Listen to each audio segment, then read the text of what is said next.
ಇರ್ತಾರೆ. ನಾವು ಮನೇಲಿ ನಮ್ದು ಇಷ್ಟೇ ಜೀವನ ಅಂತ ನಮಗೆ ನಾವೇ ಒಂದು ಸರ್ಕಲ್ ಹಾಕೊಂಡು ಕೂತ್ಕೊಂಡ್ಬಿಟ್ರೆ ಜಾಸ್ತಿ ಸೀರೆ ತರಿಸಿ ಕಡಿಮೆ ಮಾಡ್ಕೊಳಕ್ ಹೋಗ್ಬೇಡಿ. ಮನೇಲಿ ಆ ರೀತಿ ಆಗಲ್ಲ. ನಾನು ಅದಕ್ಕಾಗಿ ಏನ್ ಮಾಡಿ ಅಂತ ಹೇಳ್ತೀನಿ ಅಂತಂದ್ರೆ, ಇದೆ ಶಾರ್ಟ್ ಅಂಡ್ ಸ್ವೀಟ್ ಆಗಿ ಒಂದು ವಿಡಿಯೋಗಳು ಮಾಡು ಅಂತ ಹೇಳ್ತಾ ಇದ್ರಿ. Hi hello, welcome back to Dhanvika sari. So ನಮ್ಮ ಪಾರ್ಟ್ 1 ಸ್ಯಾರಿ ಲಾಸ್ ಬಗ್ಗೆ ಒಂದು ವಿಡಿಯೋ ಮಾಡಿ ಹಾಕಿದ್ದೆ. ತುಂಬ ಜನ ಪರ್ಸ್ನಲಿ ಕಮೆಂಟ್ ಮಾಡಿದ್ರಿ, ಯಾಕೆ ಸೀರೆ ಬಿಸ್ನೆಸ್ ಲಾಸ್ ಆಯ್ತಾ ಅಂತ ಹೇಳ್ಬಿಟ್ಟು.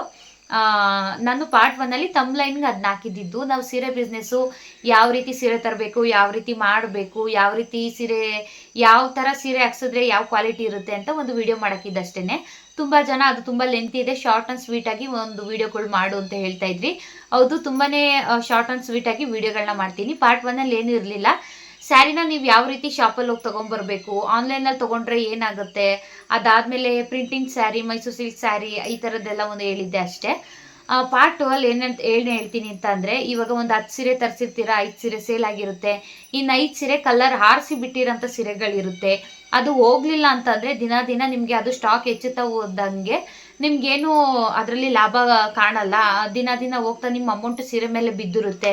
ಯಾವಾಗೋ ಅಪರೂಪಕ್ಕೆ ಬಂದು ಯಾರೋ ಒಂದೊಂದು ಸೀರೆ ತೊಗೊಂಡ್ರೆ ಅದು ಸೀರೆ ಬಿಸ್ನೆಸ್ ಮಾಡೋಕ್ಕಾಗಲ್ಲ. ನಿಮ್ಮದು ಓನ್ ಶಾಪ್ ಇತ್ತು, ಅದರಲ್ಲಿ ಸೀರೆ ಮಿಕ್ಕೊಂತು ಅಂದರೆ ಪರವಾಗಿಲ್ಲ. ಡೈಲಿ ಶಾಪ್ ವಿಸಿಟ್ ಮಾಡ್ತಿರ್ತಾರೆ ಕಸ್ಟಮರು, ಒಂದಲ್ಲ ಒಂದು ಸ್ಯಾರಿಗಳನ್ನ ಸೇಲ್ ಆಗ್ತಾನೆ ಇರುತ್ತೆ. ಮನೇಲಿ ಆ ರೀತಿ ಆಗಲ್ಲ. ನಾನು ಅದಕ್ಕಾಗಿ ಏನು ಮಾಡಿ ಅಂತ ಹೇಳ್ತೀನಿ ಅಂತಂದರೆ, ನಾನು ಅದೇ ಐಡಿಯಾ ಮಾಡಬೇಕು ಅಂದ್ಕೊಂಡಿದ್ದೀನಿ. ಯಾಕೆಂದರೆ ನಾನು ಇರೋದು ಹಳ್ಳಿಲಿ. ಮಿಕ್ಕಿರೋ ಸೀರೆಗಳನ್ನ ಒಂದು ಸ್ವಲ್ಪ ಕಲೆಕ್ಟ್ ಮಾಡಿಕೊಂಡು ಒಂದೇ ಹಳ್ಳಿಗಳ ಮೇಲೆ ಹಬ್ಬ ಸೀಸನಲ್ಲಿ ಕೊಟ್ಟು ಕಳಿಸಿದ್ರೆ ಸೇಲ್ ಆಗುತ್ತೆ ಅಂತ ಅಂದ್ಕೊಂಡಿದ್ದೀನಿ. ನಾನು ಮುಂದೆ ಅದೇ ರೀತಿಯೇ ಮಾಡ್ತೀನಿ. ಯಾರಿಗೇ ಆಗಲಿ ನಾನು ಹೇಳಲ್ಲ ಸೀರೆ ಬಿಸ್ನೆಸ್ ಮಾಡಿ, ಸೀರೆ ಬಿಸ್ನೆಸ್ ಮಾಡಬೇಡಿ ಅಂತ ಹೇಳ್ಬಿಟ್ಟು.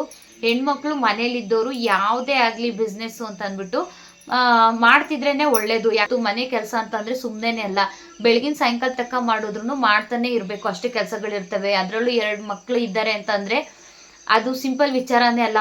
ಒಂದು ಮಗು ಊಟ ಮಾಡಿಸು, ಇನ್ನೊಂದು ಮಗುನ ನೋಡ್ಕೊ, 2 ಮಕ್ಕಳು ತುಂಬಾ ಕೇರ್ಫುಲ್ ನೋಡಿಕೊಂಡು ಮನೆ ಕೆಲಸ ಮಾಡೋದು ತುಂಬಾ ಕಷ್ಟ. ಅದ್ರ ಜೊತೆಗೆ ಪರ್ಸ್ನಲಿ ನಾವೇನಾದರೂ ನಾವು ಮಾಡಬೇಕು ಅಂತ ಇದ್ದು ಮಾಡಿದ್ರೇ, ನೀವು ಮನೇಲಿ ಸೀರೆ ಬಿಸ್ನೆಸ್ ಮಾಡೋರಾಗಿದ್ದರೆ ಏಕ್ದಮ್ಮು ಜಾಸ್ತಿ ಸೀರೆ ತರಿಸಿ ಕಡಿಮೆ ಮಾಡ್ಕೊಳಕ್ಕೆ ಹೋಗ್ಬೇಡಿ. ನಾನು ಯಾವತ್ತೇ ಹೇಳೋದಾದರೆ ಕಡಿಮೆ ಸೀರೆ ತರಿಸಿ ಜಾಸ್ತಿ ಮಾಡ್ಕೊಳ್ಳಿ. ಯಾಕಂತಂದರೆ ನಾನು ಸ್ಟಾರ್ಟ್ ಮಾಡಿದ್ದು ಬರೀ 5 ಸೀರೆಯಿಂದ ಇವತ್ತು ಸ್ವಲ್ಪ ಮಾರ್ತಾ ಇದ್ದೀನಿ. ಬಟ್ ಇನ್ನೂ ಅಟ್ ಪ್ರೆಸೆಂಟ್ ನನ್ನ ಹತ್ರ ಸ್ಟಾಕ್ ಇದೆ. ಯಾರೇ ಆಗಲಿ ಅಷ್ಟೇ, ಸ್ಟಾರ್ಟಿಂಗ್ನೇ ಸ್ಟಾರ್ಟ್ ಮಾಡಿ. ಒಂದು 10 ಸೀರೆನ ನೀವೇ ಒಂದು ಶಾಪು, ಒಂದಲ್ಲ 2 ಅಲ್ಲ 3 ಅಲ್ಲ ಶಾಪ್ನ ತಿರುಗಿ ನೋಡಿ ಒಂದು 10 ಸ್ಯಾರಿನ ತೊಗೊಂಬನ್ನಿ. 10 ಸ್ಯಾರಿ ತೊಗೊಂಬಂದು ನಿಮ್ಗೊಂದು ಎಕ್ಸ್ಪೀರಿಯೆನ್ಸ್ ಮಾಡ್ಕೊಳ್ಳಿ. ಅಕ್ಕಪಕ್ಕದವ್ರದ್ದು ರೆಸ್ಪಾನ್ಸ್ ಹೇಗಿರುತ್ತೆ, ಫ್ರೆಂಡ್ ರೆಸ್ಪಾನ್ಸ್ ಹೇಗಿರುತ್ತೆ, ರಿಲೇಷನ್ಸ್ ರೆಸ್ಪಾನ್ಸ್ ಹೇಗಿರುತ್ತೆ, ಈ ರೀತಿ ನಿಮಗೆ ಚೆನ್ನಾಗಿತ್ತು ಅಂತ ಹೇಳಿದ್ರೆ ನೀವು 10 ಸ್ಯಾರಿ ಹಾಕ್ಸಿ, 10 ಸ್ಯಾರಿನ ಸೇಲ್ ಮಾಡಿ, ಮತ್ತು ನೀವು 50 ಸ್ಯಾರಿ ಹಾಕ್ಸಿ. ನಿಧಾನ ಸೇಲ್ ಆಗುತ್ತೆ. ನೀವು ಮನೇಲೇ ಏಕ್ದಮ್ ನಾನೊಂದು 50 ಸ್ಯಾರಿ ತರಿಸಿ ಮಾರ್ತೀನಿ ಅಂತಂದರೆ ಅದು ಆಗಲ್ಲ, ಮತ್ತು ತುಂಬಾ ಲೇಟ್ ಆಗುತ್ತೆ. ನಿಮ್ಗೇನು ಒಂದ್ಸಲ 50,000 ಹಾಕಿರ್ತೀರಾ, ಅಥವಾ ಇವತ್ತು ನಿಮಗೆ 500 ಆದರೂ ಆಯಿತು, ಇದಕ್ಕೊಂದು ಒಂದು ವಾರ ಬಿಟ್ಟು ಒಂದು 1,000 ರೂಪಾಯಿ ಆದರೂ ಆಯಿತು, ಈ ರೀತಿಯೂ ಆಗುತ್ತೆ. ಆವಾಗ 50,000 ಇದ್ರೆ ಇನ್ಕಮ್ ಆಗುತ್ತೆ. ಈ ರೀತಿ ಮಾಡಿ ಚಿಲ್ಲರೆ ಮಾಡ್ಕೊಂಡೆ ದುಡ್ಡು ಅಂತ ಅಂದ್ಕೊಳಕ್ಕೆ ಹೋಗ್ಬೇಡಿ. ನಾನು ಯಾರಿಗೇ ಆಗಲಿ ಹೇಳೋದು, 10 ಸ್ಯಾರಿಯಿಂದನೇ ಹೆಚ್ಚಿಸ್ಕೊಳ್ಳಿ. 50 ಸೀರೆಗಳಿಂದ 10 ಸ್ಯಾರಿಗೆ ಬರೋಕ್ಕೆ ಹೋಗಬೇಡಿ. ಹಾಗೆ ಏನಪ್ಪ ಎಲ್ಲರಿಗೂ ಹೇಳೋದು ಅಂತ ಅಂದರೆ, ಮನೇಲಿದ್ದು ಸುಮ್ಮನೆ ಕೂತ್ಕೊಳ್ಳೋದ್ಕಿಂತ ಏನೋ ಒಂದು ಮಾಡ್ತಾ ಇದ್ರೆ ನಮಗೂ ಒಂದು ಪಾಸಿಟಿವ್ ಮೈಂಡ್ ಆಗಿರುತ್ತೆ. ಸೊ ನಾವು ಇಷ್ಟು ಆ್ಯಕ್ಟಿವ್ ಆಗಿರೋದನ್ನ ನೋಡಿ ನಮ್ಮ ಮಕ್ಕಳು ಆ್ಯಕ್ಟಿವ್ ಆಗಿರ್ತಾರೆ.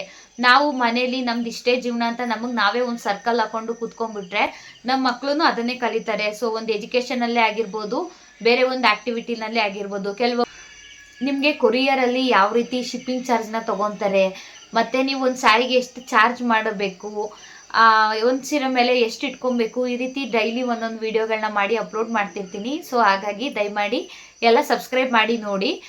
ನನ್ನ ವೈಟಿ ಸ್ಟುಡಿಯೋ ನನ್ನ ಪಾರ್ಟ್ 1 ವಿಡಿಯೋದಲ್ಲಿ ನೋಡಿದೆ. ಎಲ್ಲ ಕೆಲವಷ್ಟು ಜನ ಸಬ್ಸ್ಕ್ರೈಬ್ ಮಾಡಿ ವಿಡಿಯೋಗಳನ್ನ ನೋಡಿದ್ದೀರಾ. ಆಲ್ಮೋಸ್ಟು ಸಬ್ಸ್ಕ್ರೈಬ್ ಮಾಡ್ದಲೇ ವಿಡಿಯೋಗಳನ್ನ ನೋಡಿರೋದೇ ಜಾಸ್ತಿ ಜನ ಇದ್ದೀರಾ. ದಯಮಾಡಿ ಎಲ್ಲ ಸಬ್ಸ್ಕ್ರೈಬ್ ಮಾಡಿ ವಿಡಿಯೋ ನೋಡಿ. ನಮಗೂ ಒಂದು ಎನ್ಕರೇಜ್ ಬರುತ್ತೆ, ಪರವಾಗಿಲ್ಲ ನಮ್ಮ ವಿಡಿಯೋ ಮಾಡೋದನ್ನ ನೋಡ್ತಾರೆ ಜನ ಅಂತ ಹೇಳ್ಬಿಟ್ಟು. ಸೀರೆ ಬಿಸ್ನೆಸ್ ಆಗಿರ್ಬೋದು, ಅಥವಾ ನಿಮ್ಗೆ ಯಾವುದೇ ಬಿಸ್ನೆಸ್ ಇದ್ರೂ ಒಂದು ಒಳ್ಳೆ ಟೈಮ್ ಅಂತ ಬರುತ್ತೆ. ಆವಾಗ ನೀವು ಮಾಡಬಾರ್ದು ಅಂತಂದ್ರೂ ಆಟೋಮೆಟಿಕ್ಲಿ ಅದು ನಿಮ್ಗೆ ಗೊತ್ತಿಲ್ಲದೇ ಸ್ಟಾರ್ಟ್ ಮಾಡಿಬಿಡ್ತೀರಾ. ನನಗೂ ತುಂಬ ಜನ ಸೀರೆ ಬಿಸ್ನೆಸ್ ಆನ್ಲೈನಲ್ಲಿ ಮಾಡ್ತಿದ್ದಾರೆ ಅಂತ ಕೆಲವೊಂದ್ಸಲಿ ನೋಡಿ ಸ್ಕ್ರೋಲ್ ಮಾಡ್ತಾ ಇದ್ದೆ. ನಾನು ಸೀರೆಗಳು ಆನ್ಲೈನಲ್ಲೇ ತರಿಸ್ಕೊತಿದ್ದೆ ಕೆಲವೊಂದ್ಸಲಿ. ಇವಾಗ ನಾನೇ ಸೀರೆ ಬಿಸ್ನೆಸ್ ಅದೇನೋ ಆಟೋಮೆಟಿಕ್ಲಿ ಸ್ಟಾರ್ಟ್ ಮಾಡಿದೆ. ಒಳ್ಳೆ